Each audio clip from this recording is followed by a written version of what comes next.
అండి నేను మేస్త్రి కుకింగ్ ఈరోజు కోడిగుడ్డు ఆమ్లెట్ చేసుకున్నాం. నూనె, ఉల్లిగడ్డ, పచ్చిమిర్చి, టమాటా, కొత్తిమీర దోరగా వేపుదాం.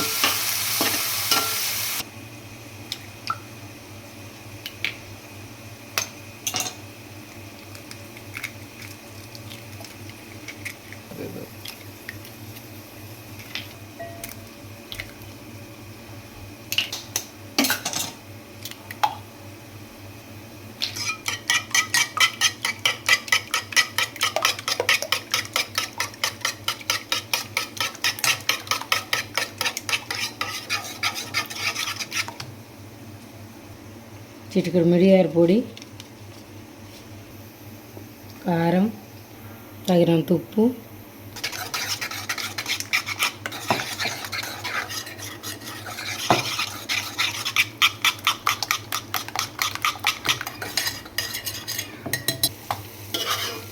పక్కకు తీసి పెట్టుకోవాలి.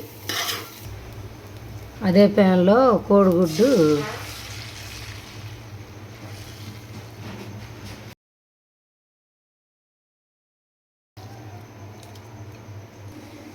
ఆమ్లెట్ రెడీ అయిపోయింది. మీరు కూడా ట్రై చేయండి, లైక్ చేయండి, షేర్ చేయండి.